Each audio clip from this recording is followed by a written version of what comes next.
नमस्कार दोस्तों, आप सभी महाभारत के मामा शकुनी को भली भांति जानते होंगे तथा यह भी जानते होंगे कि उनके पास एक ऐसा पासा था जो उनकी इच्छानुसार नंबर लाने वाला था।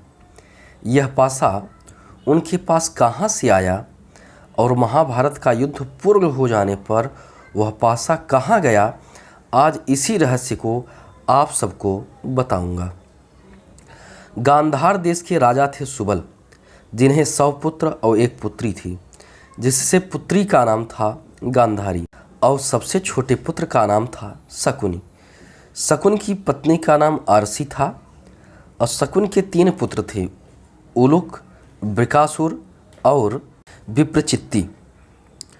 जब राजा सुबल को गांधारी नामक कन्या ने जन्म लिया, तब ज्योतिषियों को बुलाकर उन्होंने उसकी कुंडली बनवाई तथा उसके भविष्य के विषय में जानना चाहा।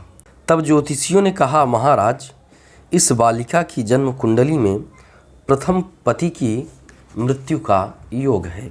इस दुर्घटना को टालने के लिए उन्होंने एक उपाय सुझाया।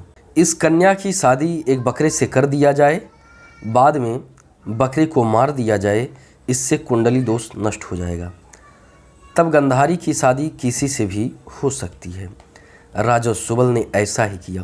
कुछ समय पश्चात भीष्म पितामह धृतराष्ट्र के लिए गांधारी का हाथ मांगने आए।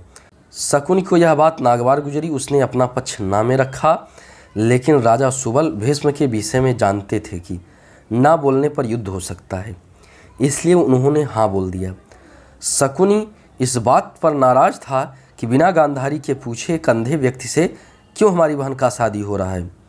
कुछ समय बाद विवाह होने के बाद जब धृतराष्ट्र को यह पता चला कि गांधारी का विवाह एक बकरे से पहले हो चुका है, तो वे नाराज हो गए। वे शकुनी के पिता के साथ 100 भाइयों को कैद कर दिया और खाने के लिए केवल एक मुट्ठी चावल देते थे। सब जान गए कि हम सबको मरना है, सभी अपना चावल शकुनी को दे देते थे कि यह बचा रहे। एक एक कर सभी की मृत्यु हो जाती है। जब शकुनी के पिता की मृत्यु हुई तो उसके पिता ने कहा था कि मेरे मरने पर मेरी हड्डी से पासा बनवाना, जो तुम्हारी इच्छा से नंबर लाएगी। शकुनी अपनी चापलूसी के द्वारा कुछ दिन में जेल से छूट जाता है।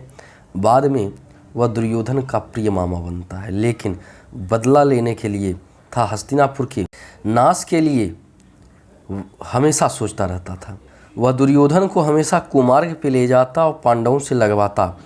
अंत में वह दुर्योधन और पांडवों में दूत क्रीड़ा करवाता है, जिसमें वह अपने पासों की सहायता से पांडवों को हरा देता है। बाद में महाभारत का युद्ध होता है और कौरव का था हस्तिनापुर का नाश हो जाता है।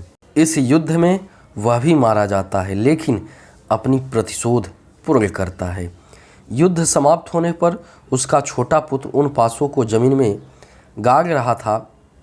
उसी समय भीम और अर्जुन आते हैं, उससे पूछते हैं, चित्ती क्या कर रहे हो? तब उसने कहा, भ्राता, जिस पासे की वजह से युद्ध हुआ उसे ज़मीन में गाड़ रहा हूँ। तब अर्जुन ने कहा, चित्ती, इसको ज़मीन में मत गाड़ो, इसे नदी में फेंक दो, जिससे यह नदी की धारा के साथ समुद्र की गहराइयों में चली जाए।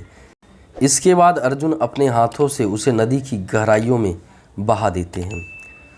प्रिय दोस्तों, यह जानकारी कैसी लगी कमेंट में ज़रूर बताना था। वीडियो अच्छी लगी हो तो लाइक और सब्सक्राइब ज़रूर करना, घंटे वाला बटन दबाना ना भूलना।